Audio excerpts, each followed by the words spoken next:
Hello everyone, Dhruva factory coaching centre में आपका स्वागत है। मैं रंजन कुमार बहुत दिनों बाद आपको दिखा हूं। ठीक है, अब पूरी तरह से क्लास डिजिटल हो गया है। ठीक है, अब हर एक चीज एकदम सीक्वेंस में आएगा, हर एक सब्जेक्ट आएगा। उससे पहले आपको बता दें कि अभी जो मैं बताऊंगा, अभी एनसीईआरटी सीरीज चालू की है। एनसीईआरटी क्वेश्चन का सीरीज है। ठीक है, उसमें आपको अभी बायोलॉजी का सीरीज चलेगा, धीरे धीरे ज्योग्राफी, प्योर एनसीईआरटी का जो क्वेश्चन होता है वही मैं बताऊंगा। उससे पहले मैं कुछ इन्फॉर्मेशन है जो कि मैं आपको इसके साथ शेयर करना चाहता हूं। जो हाल फिलहाल लोकल में है तो वो आ सकते हैं। एक बैच स्टार्ट हुआ है, वो है बिहार पुलिस का एक न्यू बैच स्टार्ट हुआ है। ठीक है, बिहार पुलिस का न्यू बैच स्टार्ट हुआ है जिसका समय है 9:15 से 11:15 AM तक में है। ठीक है, याद रहे इसमें सारा subject, in fact math, reasoning, GK GS, current affair, Hindi, सारे सब्जेक्टों को कवर करवाया जाएगा और आपके पर्सनल डाउट पर भी ध्यान दिया जाएगा। इतना जान लीजिए, अगर आप आए तो सिलेक्शन पक्का है। सिलेबस कंप्लीट करने की पूरी जानकारी अनुभवी टीचर लोग के साथ में। ठीक है, आज ही जुड़े और अपने सपनों को पूरा हकीकत बनाए। आइए और वर्दी लेके जाइए, ये स्लोगन है मेरा। ठीक है, और इसी के साथ ज्यादा समय ना गवाते हुए, अगर कोई आस पास में है तो वो ज्वाइन कर सकते हैं। यहीं पे है, पटना बोरिंग रोड। ठीक है, एलसीटी घाट। और उसके बाद ऐसे कॉन्टेक्ट नंबर हमारा है, यहाँ पे कॉन्टेक्ट नंबर हमारा है 9123479455। ठीक है, ये हमारा कांटेक्ट नंबर है, इस पे कांटेक्ट कर सकते हैं और अपना जो भी डाउट हो, जो भी दिक्कत है, अपना शेयर कर सकते हैं और मेरे से बात कर सकते हैं। ठीक है, और एक नोट्स भी हम लोग का चलता है, क्लास का नोट्स दिया जाएगा। उस नोट से आप इतना जान लीजिए, सारा क्वेश्चन वहीं से रहेगा। ये हम नहीं बोलेंगे, ये आप खुद बोलिएगा जब आप एग्जाम देके आइएगा। तो मैं ये नहीं कहता हूं कि हाँ मैं पूरा अनुभवी टीचर हूं, लेकिन इतना जान लीजिए जो भी मैं बताऊंगा वो आपको एग्जाम में लड़ेगा। ठीक है, क्योंकि मैं बदलते ट्रेंड को देखते हुए किस तरह का क्वेश्चन पूछा जा रहा है उस अनुसार मैं आपको पूरा कवर करवाऊंगा सिलेबस। ठीक है, और आपके पर्सनल में क्या डाउट है उसको भी देखूंगा, इंप्रूवमेंट टेस्ट लूंगा कि आखिर क्या इंप्रूव हो रहा है, आप में नहीं हो रहा है। ठीक है, यही सब बातों का आपको चलेंगे। ठीक है, ज्यादा देर ना करते हुए आज चलते हैं एनसीईआरटी का क्लास 9th का हम लोग चल रहे हैं, ऑब्जेक्टिव है। ठीक है, जो एनसीईआरटी 360 डिग्री का उसी का है, एक एक करके हम आपको बताएंगे।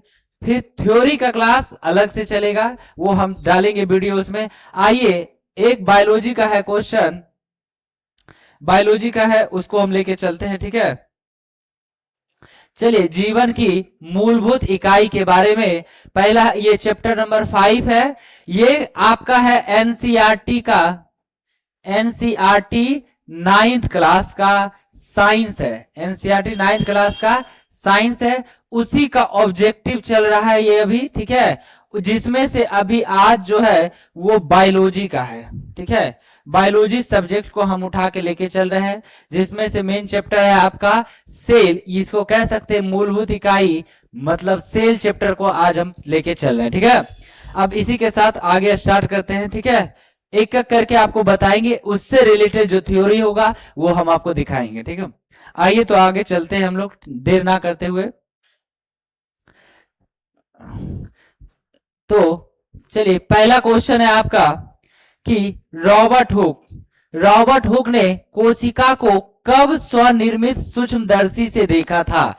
कहने का मतलब है रॉबर्ट हुक ने कोशिका की खोज कब किया था। तो रॉबर्ट हुक ने आपसे पूछे कि कोशिका की खोज कब किया था, तो याद रहे दोस्तों 1665 ईस्वी में। कब किया गया था? 1665 ईस्वी में। अच्छा, कोशिका की खोज पूछेगा किसने किया था? रॉबर्ट हुक ने किया था। किस पे किया था? मृत कोशिका। किस कोशिका की खोज किया था? मृत कोशिका का। अच्छा, ये मृत कोशिका की खोज किया तो ये किस पे किया था? कॉर्क पे। किसके किया था? कॉर्क पे। ठीक है, कॉर्क पे खोजा गया था। ठीक ना।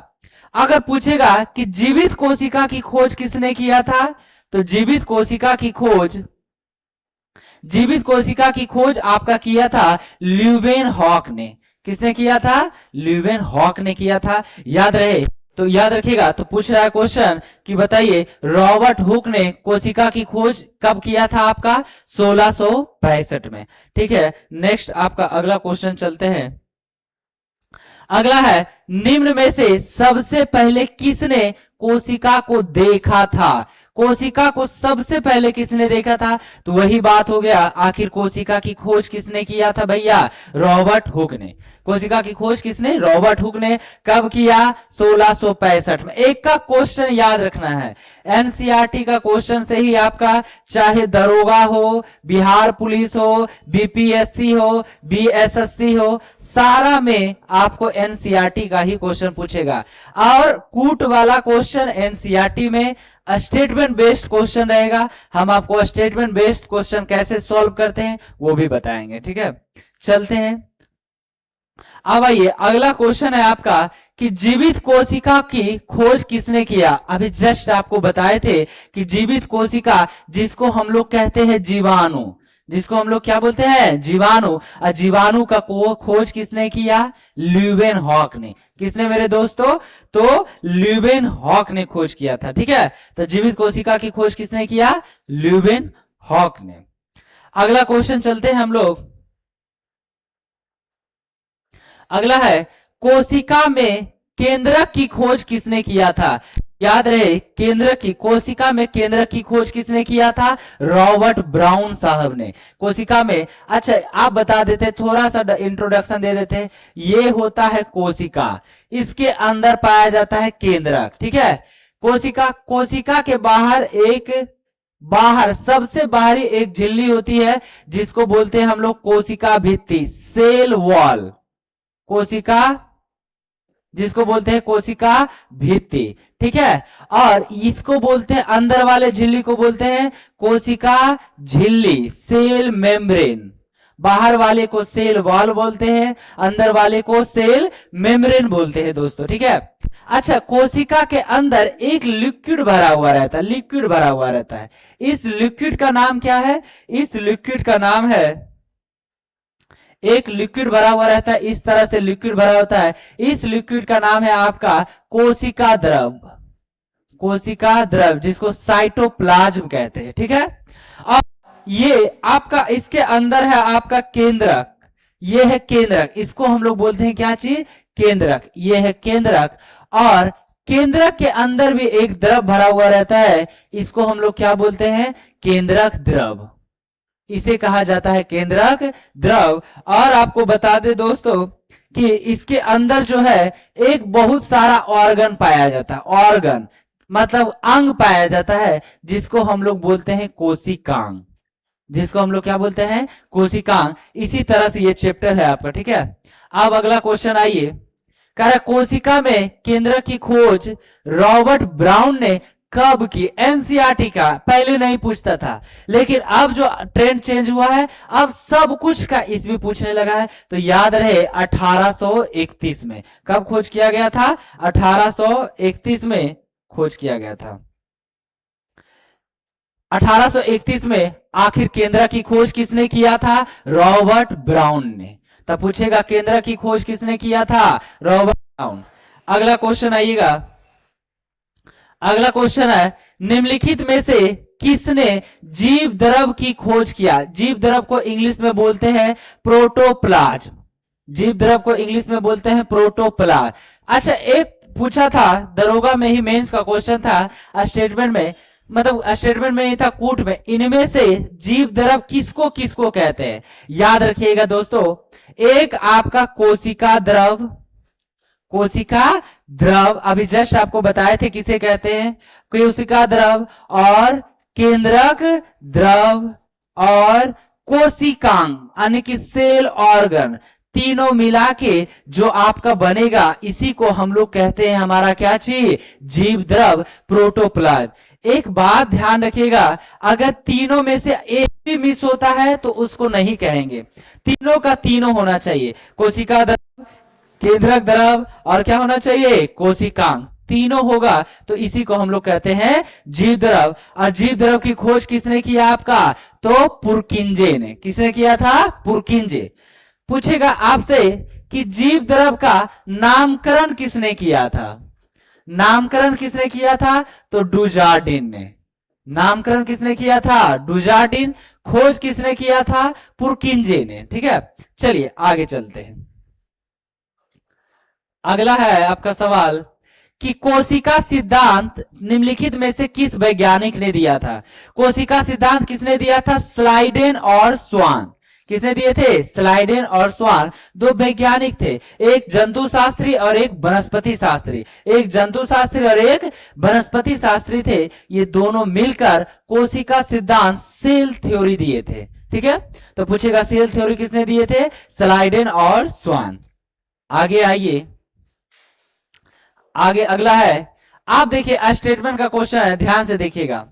कह रहा है कि निम्नलिखित में से सही कथन का चयन करें। सही कथन का चयन करें। कह रहा है स्लाइडेन और स्वान ने 1838 और 1839 में कोशिका सिद्धांत की खोज किया। बताइए सही है कि गलत है? क्या है जी? सही है ना? तो कोशिका सिद्धांत की खोज किसने किया? स्लाइडेन और स्वान। कब किया था? 38 और 39 में। तो ये आपका पहला स्टेटमेंट सही।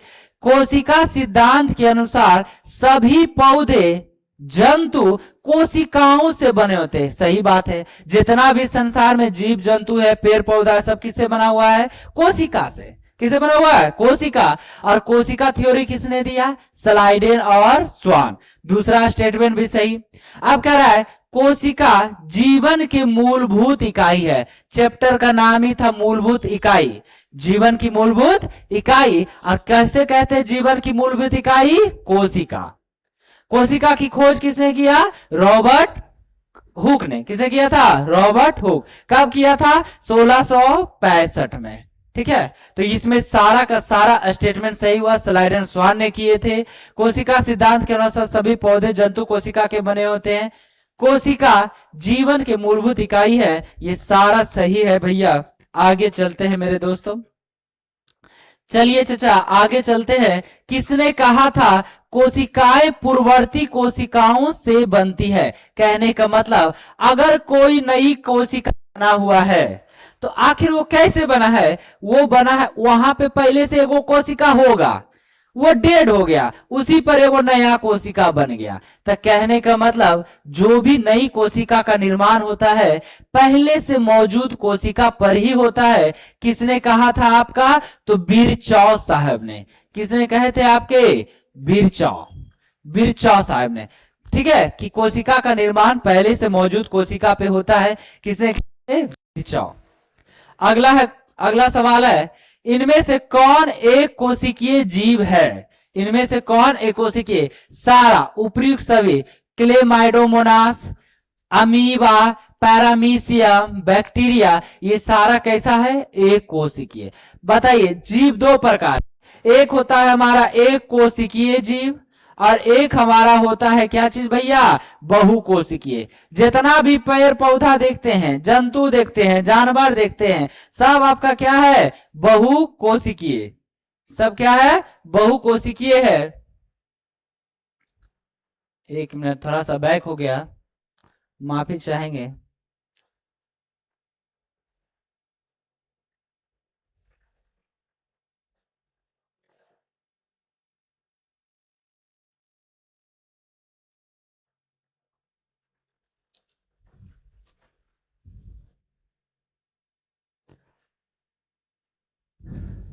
चलिए आ गया आपका क्वेश्चन। अब कह रहा है कि इन वही एक कोशिकीय जीव, तो दो प्रकार का, एक आपका एक कोशिकीय और एक बहुकोशिकीय। ठीक है, अगला सवाल चलते हैं। अगला सवाल है आपका, कह रहा है इनमें से कौन बहुकोशिकीय जीव? अभी जस्ट बताए, पादप हो, जानवर हो, ठीक है, कवक हो, ये सारा क्या होगा आपका? बहुकोशिकीय। तो इनमें से सभी पादप, कवक, जंतु, शैवाल, ये सारा आपका किस में आएगा? बहुकोशिकीय में। एक बात याद रखिएगा, शैवाल दोनों प्रकार के होते हैं, एक कोशिकीय भी होते हैं, बहुकोशिकीय भी। नीलहरित शैवाल पूछेगा कैसा है? एक कोशिकीय। नीलहरित शैवाल एक कोशिकीय। ठीक है, आगे चलते हैं। अगला है कुछ कोशिका अपना आकार बदलती रहती है। कुछ कोशिका अपना आकार, इनमें से कौन सी कोशिका है जो अपना आकार बदलती रहती है? तो कौन हो जाएगा आपका? अमीबा। अमीबा जो है अपना आकार बदल, इसका कोई आकार नहीं होता अमीबा। ये है अमीबा। एक अंदर हो गया केंद्रक, ठीक है, एक अंदर हो गया केंद्रक। यह अमीबा जिसका कोई संरचना नहीं होता है, यानी कि कहे अनियमिताकार होती है। अमीबा का आकार कैसा होता है? अनियमिताकार। अनियमिताकार। अमीबा का आकार कैसा होता है भैया? अनियमिताकार होता है। कोई दिक्कत? चलिए आगे चलते हैं। मेरे ख्याल से अभी तक तो कोई दिक्कत नहीं होना चाहिए। अगर आप ध्यान से देख रहे होंगे, कोशिका में नए पदार्थ का निर्माण अवशिष्ट पदार्थ का निष्कासन का कार्य कौन करता है? अगर कोशिका में नए पदार्थ का निर्माण हो रहा है और अवशिष्ट पदार्थ का निष्कासन कर रहा है तो कौन करता है? कोशिकांग। कौन करता है? Cell organ. बताए थे कोशिका के अंदर पाए जाने वाले छोटे छोटे अंग को क्या बोलते हैं? कोशिकांग। इसी में एक होता है लाइसोसोम। क्या होता है जी? लाइसोसोम होता है। ये क्या करता है? जो भी अवशिष्ट पदार्थ रहता है उसको ये गला देता है। को लाइसोसोम क्या करेगा? गला देगा, समाप्त कर देगा। तो याद रखिएगा, खराब कोशिकाओं को नष्ट करने का काम कौन करता है? लाइसोसोम। इसीलिए इसको बोलते हैं आत्महत्या की थैली भी बोलते हैं, ठीक है। फट जाएगा, पूरा कोशिका नष्ट हो जाएगा, ठीक है।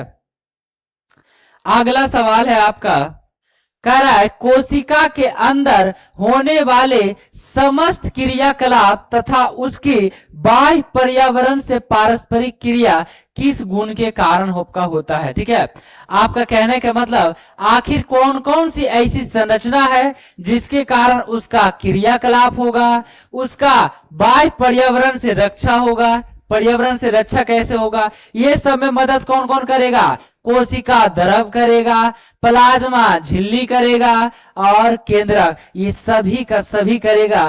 पूरे कोशिका का संरचना कोशिका द्रव, केंद्रक और प्लाज्मा झिल्ली जैसी रचनाओं से मिलकर बनता है। कोई दिक्कत मेरे ख्याल से नहीं होना चाहिए। आगे चलते हैं। इनमें से कोशिका के घटकों को बाहरी पर्यावरण से अलग कौन करता है? तो प्लाज्मा झिल्ली, जो कोशिका के बाहर झिल्ली था उसको कोशिका झिल्ली कहते हैं, ठीक है। लेकिन कहीं कहीं पे उसको प्लाज्मा झिल्ली भी कह देते हैं क्योंकि उसमें आपको कोशिका द्रव शामिल होता है। पर्यावरण से रक्षा करने का काम इसमें देखिए कोशिका झिल्ली नहीं है, तो कौन करेगा? आपका प्लाज्मा झिल्ली। कोशिका के घटक बाहरी पर्यावरण से अलग कौन करेगा? प्लाज्मा झिल्ली, ठीक है। याद करते जाइए, तो बार बार बोलिएगा कि पर्यावरण से रक्षा कौन करेगा? प्लाज्मा झिल्ली। अगला है, कुछ पदार्थ जैसे कार्बन डाइऑक्साइड हो गया, ऑक्सीजन हो गया, कोशिका झिल्ली के आर पार किस प्रक्रिया के द्वारा जाएगा? याद रखेगा, जैसे ही गैस आई चचा, ऑक्सीजन कार्बन डाइऑक्साइड एक ही को प्रक्रिया, गैस के लिए एक प्रक्रिया, वो कौन सी प्रक्रिया होनी चाहिए? विसरण।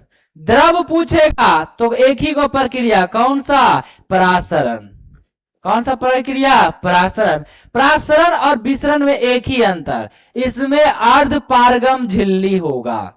कौन सा झिल्ली पाया जाएगा? अर्ध पारगम झिल्ली। परासरण के लिए अर्ध पारगम झिल्ली की जरूरत होती है लेकिन विसरण के लिए जरूरत नहीं। तो कार्बन डाइऑक्साइड, ऑक्सीजन कोशिका झिल्ली के आर पार किस प्रक्रिया के द्वारा होती है? तो हमारा विसरण के द्वारा होता है, ठीक है। चलिए आगे चलते हैं। अगला है जल के अणुओं की गति। अब आइए, जल की अणुओं की गति वर्णात्मक पारगम झिल्ली, वर्णात्मक ना कह के इसको चयनात्मक कहिए। यहाँ पे गलती लिखा गया है भैया, यहाँ पे चयनात्मक पारगम झिल्ली, जिसको अर्ध पारगम झिल्ली भी कह सकते हैं। अभी जस्ट आपको थोड़ी देर पहले बताए थे, तो याद रखिएगा, जल को कौन करेगा? हमारा किस विधि से? परासरण। गैस बोलेगा कौन सी विधि से? हमारा विसरण।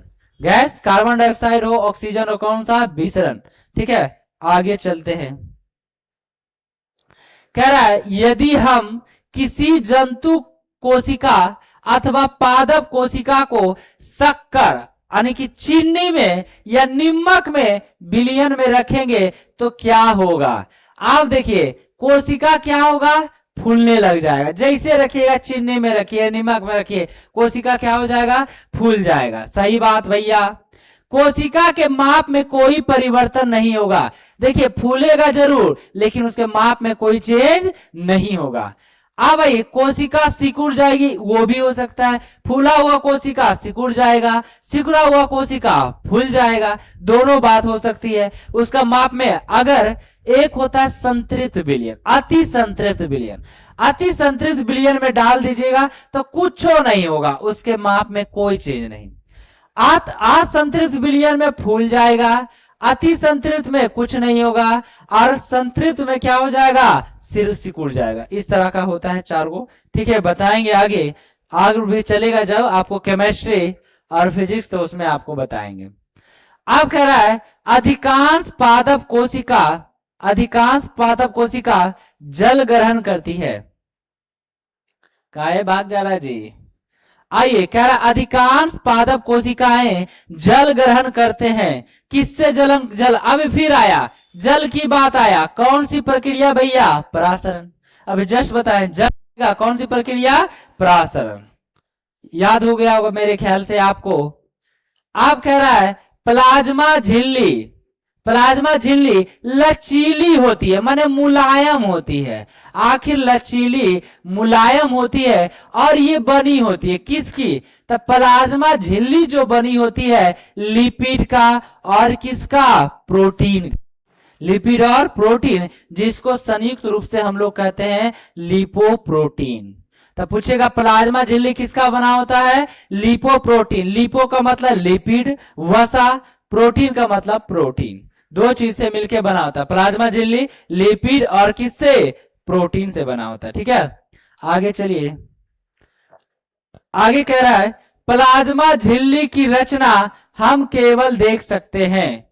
प्लाज्मा झिल्ली की रचना हम केवल देख सकते हैं। कहां देख सकते हैं भैया, तो इलेक्ट्रॉन सूक्ष्मदर्शी से। इतना छोटा छोटा कोशिका रहता है कि आपको नग्न आंख से नहीं देख पाएगा। तो प्लाज्मा झिल्ली देखना है तो किससे देखिएगा आप, इलेक्ट्रॉन सूक्ष्मदर्शी से। ठीक है, इलेक्ट्रॉन माइक्रोस्कोप से। अगला क्वेश्चन कह रहा है, क्या कह रहा है, कोशिका झिल्ली का लचीलापन एक कोशिक जीवों में कोशिकाओं के बाह्य पर्यावरण से अपना भोजन तथा अन्य पदार्थ ग्रहण करने में सहायता करता है। ऐसी प्रक्रिया क्या कहलाती है। देखिए ध्यान दीजिएगा, क्या कह रहा है पहले, कोशिका कैसी है, लचीला है। अभी जस्ट बताए थे कोशिका लचीली होती है जीवों में। अच्छा, पदार्थ को क्या करेगा, ग्रहण। पदार्थ को क्या करेगा, ग्रहण।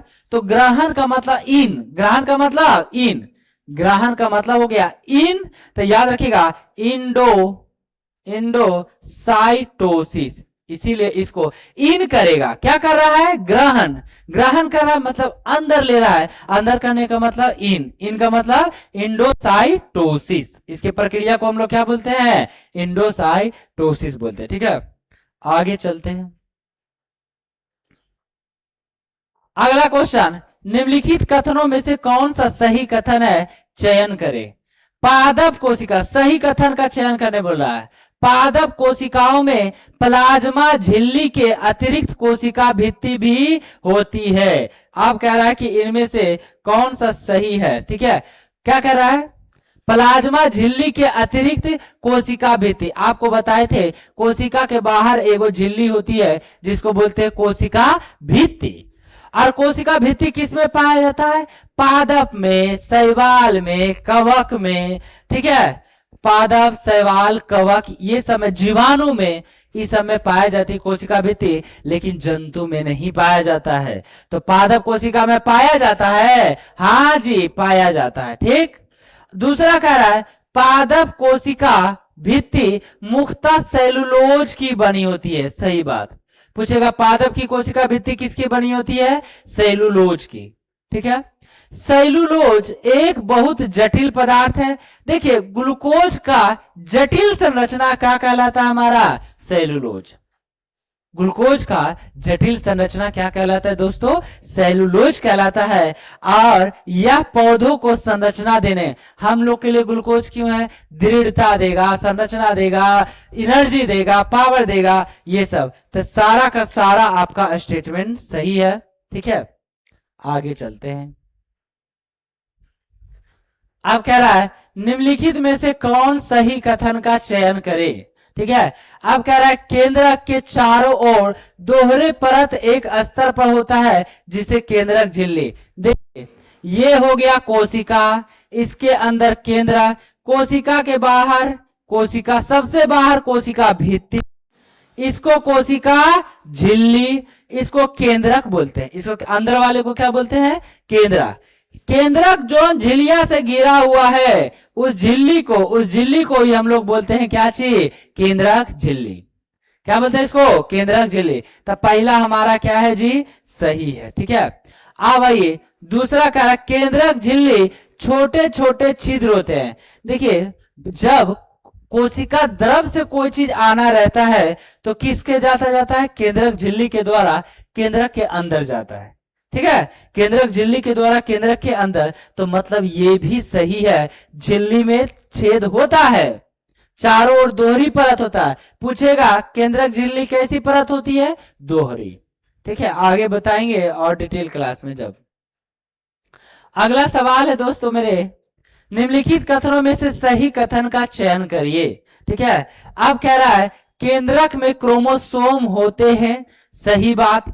कोशिका विभाजन के समय दिखाई देता है। तो याद रखिएगा केंद्रक के 4 भाग, ये जो केंद्रक है इसका 4 भाग। पहले झिल्ली, केंद्रक, द्रव, क्रोमेटिन, जालिका। पहला केंद्रक झिल्ली, केंद्रक द्रव, क्रोमेटिन, जालिका और केंद्रिका। 4 भाग। केंद्रक के कितने भाग? 4 भाग। केंद्रक झिल्ली, केंद्रक द्रव, क्रोमेटिन, जालिका और केंद्रिका, 4 भाग। ठीक है, अब क्रोमोसोम में आनुवांशिक गुण पाए जाते हैं, सही बात है। क्रोमोसोम के ही कारण लड़का लड़की होता है, आनुवांशिक गुण जाता है किसके कारण? क्रोमोसोम के कारण, सही है। अब कह रहा है डीएनए का पूर्ण रूप है deoxyribose nucleic acid. Deoxyribose nucleic acid, ये भी बात सही है। क्रोमोसोम डीएनए तथा प्रोटीन के बने होते हैं, ये भी बात सही है। क्रोमोसोम किसका किसका बना होता है? डीएनए और प्रोटीन। तो मतलब सारा बात आपका क्या है जी? सही है। ठीक है, चलिए आज के लिए इतना ही रहने देते हैं। ठीक है, 25 क्वेश्चन आपका हुआ। ठीक है, मिलते हैं फिर नेक्स्ट क्लास में। अगर आपको वीडियो अच्छा लगा होगा तो सपोर्ट करिएगा, अभी नया नया है तो जान ही रहे हैं, नया में हर एक चीज को सपोर्ट का जरूरत होता है। सोशल मीडिया भैया आप लोग बेहतर तरीके से जानते हैं। अगर आपको अच्छा लगेगा तो आगे भी इंतजार करिएगा, नेक्स्ट वीडियो आपको आने वाला होगा, कल मिलेंगे और इस तरह से नया वीडियो आते रहेगा, सब्जेक्ट चेंज होते रहेगा। देखते रहे। एनसीईआरटी क्लास अभी चल रहा है, फिर आपको करंट अफेयर का स्पीडी करंट अफेयर का सारा ऑब्जेक्टिव करवाया जाएगा। एक मैम करवाएंगे, सारा ऑब्जेक्टिव करवाया जाएगा। ठीक है, ठीक है, मिलते हैं दोस्तों, जय हिंद।